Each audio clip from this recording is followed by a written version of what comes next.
Rights for the State suggestion via a channel member. Let's go and jump to the video immediately, guys. Let's see where this takes us. Arrest at the southern border. An American citizen is under arrest, charged with 4 counts of human smuggling. Texas Department of Public Safety exclusively sharing this video with Mornings with Maria. Troopers in Valverde County pull over a 29-year-old woman identified as Shakira Dominique Jordan from Mississippi. She was pulled over for speeding, then detained. In the car, 4 illegal aliens were discovered. Cops say they're from Cuba and El Salvador, but one classified as a special interest alien from Afghanistan.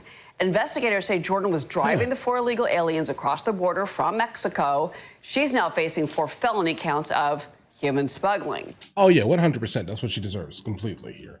She's obviously a part of, or she has contact with some type of cartel, most probably here, guys.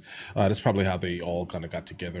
The same day, DPS captured 2 special interest aliens from Pakistan after they tried to evade law enforcement on a private ranch.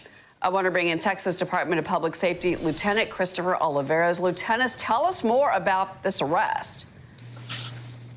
Well, good morning, Cheryl. Thanks for having me on. Of course, we've always talked about, especially the last 4 years, about public safety and national security risks, especially gotaways. And I think this investigation, this human smuggling investigation by one of our troopers, really underscores the importance of our troopers being out there stopping and interdicting these criminal smugglers. This woman, a U.S. citizen, as you mentioned, from Mississippi, came down to the border for the sole purpose to smuggle illegal immigrants. And one of those illegal immigrants was a special interest alien from Afghanistan.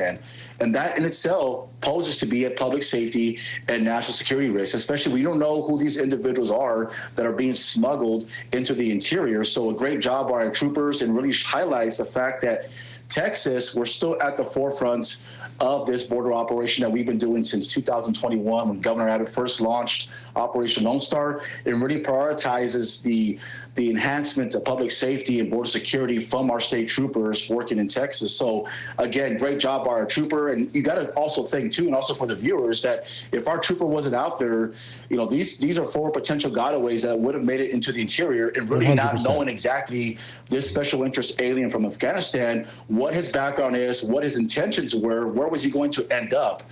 So I think that in itself really shows that we still have active activity on the border, especially when we talk about and include gotaways and special interest aliens. So again, great work by our trooper, and the fact that we're still out there, we're still carrying on our mission in Texas and committed to border security.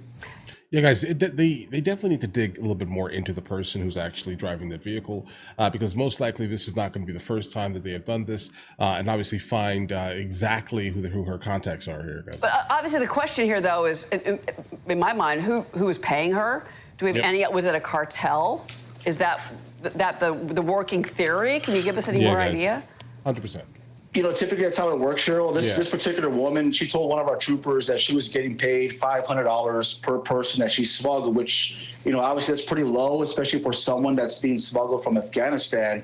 But that's what she told our troopers. But again, typically when we see, smugglers from out of state, it's organized. I mean, they are talking to a criminal smuggling organization. Right. They facilitate a rental car. This was a rental car in this particular video this woman was driving, and they come down to the border. They know where to go. They use encrypted messaging, GPS coordinates to pick up people and then smuggle them from point A to point B, and that's where they receive payments. So it's still very organized. We're not seeing it to the level that we saw the last 4 years, but nonetheless, the cartels are very discreet. They're very careful now in how they're continuing to carry out their smuggling operations. That's why it is vital to have our state troopers on these major highways interdicting these smugglers to prevent these gotaways and these potential public safety and national security risks from making it into the interior. Well, yeah, guys, it definitely does not matter that she only got paid $500 specifically for someone from Afghanistan. Understand that the cartel most likely has already taken his money. You get what I'm saying here? So it doesn't matter where or who he is. It just matters that she kind of transports them into the interior. And, the cartels are still dangerous operations and dangerous people, and this is about trafficking and about money, and and under the Biden administration, we're talking about $1 billion industry. The cartels weren't just going to walk away and put their guns down because President Trump was elected. That's it's not how this works, and we know that, unfortunately. I want to ask you about this. The Pentagon ordered an unusually large naval buildup in Latin America. There's at least 7 vessels down there, 3 guided missile destroyers off the waters of Venezuela. The White House is accusing President Maduro of heading up a cartel. Maduro's calling up millions of militia members. He's deploying like 15,000 troops to the Colombia border to defend his country. What does this mean to all of you? Because I know one of the things that we've seen at the southern border over the last 4 years has been an inordinate amount of Venezuelans. Right. Well, exactly right. And this is, you know, if you kind of look back the last 4 years, I mean, Venezuela allowed hundreds of thousands of Venezuelans into our country that crossed through Texas, to include now the designated foreign terrorist organization known as TDA. Okay, guys, yes and no. I mean, I understand that we did have like a temporary protective type of order that was put out specifically for Venezuelans. It's not that Maduro specifically allowed for it to happen. It was just going to happen anyway. He's ran his country into the dirt, guys. That's just a fact here. So they were running. That's what they were doing here, guys. But either way, and we've seen what these, you know, these terrorist organizations have caused in our country, how it's impacted, you know, U.S. citizens' lives. You know, some have committed heinous crimes to include murder. But the fact is that now we're seeing more of an aggressive posture by the United States. And again, you know, the cartels are going to exploit, you know, vulnerabilities, especially in countries like Venezuela when there's instability. They're going to use those countries to smuggle large shipments of, whether it be cocaine.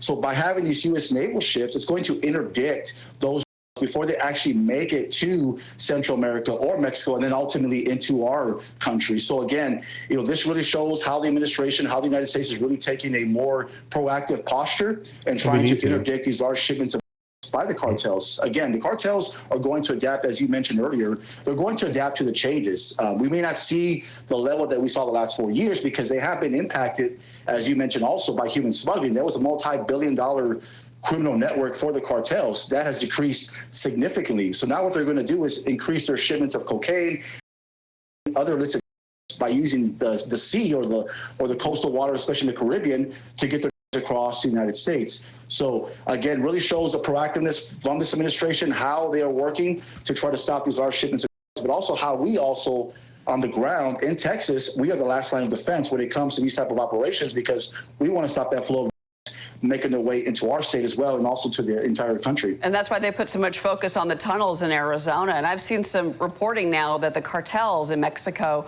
are moving towards other countries, trying to extend their reach into Colombia, into other Central American countries, to broaden out their enterprise, because they've taken a financial hit from the United States.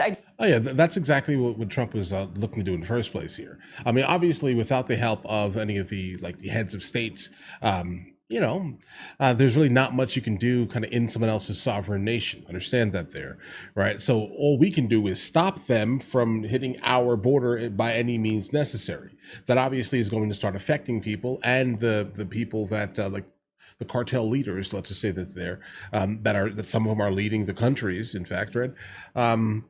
It's gonna piss them off, right? Other than that, hey, listen, we need to do whatever is humanly possible and within our power to mitigate the threat of these illicit narcotics consistently flowing into our nation, guys. I mean, come on. I do want to ask you about President Trump. He's really gaining some political leverage in the fight against Latin American cartels that we're talking about. There was this guilty plea of Sinaloa cartel co-founder El Mayo.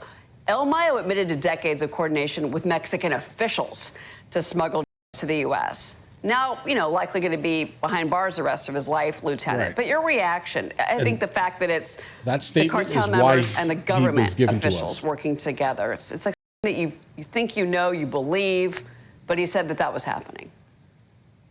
Well, I mean, of course, you know, El Mayo is probably one of the most influential, you know, cartel leaders of the Sinaloa cartel, actually in cartel history. And the fact that now that he has, you know, pled guilty, it is a really significant impact to the organization. But nonetheless, you know, cartels operate like corporations. You know, you have one leader falls, someone else is going to step in and fill that gap. And that's what's been happening, especially if you look back when El Chapo got arrested, you know, one of the leaders from the Sinaloa cartel. The cartel continued to move on. And of course, we saw the flow of at the highest level in the last 4 years. So the cartels will adapt to those changes. I mean, like I said, you know, they're like corporations, and they are truly a global threat. And that's why, you know, we need to focus on really trying to stop the flow and really going after not only the leaders, but really stopping that supply chain of and really going after their finances, trying to disrupt their finances. That's really going to impact the cartels. Well, but again, this is a time to really go after them, especially when they're at the weakest point to really go after these organizations. Sorry. Okay, guys. Guys, you guys do understand, like, the only reason why Mexico decided to give some of the, like, the cartel heads, let's say, to us was because they were talking.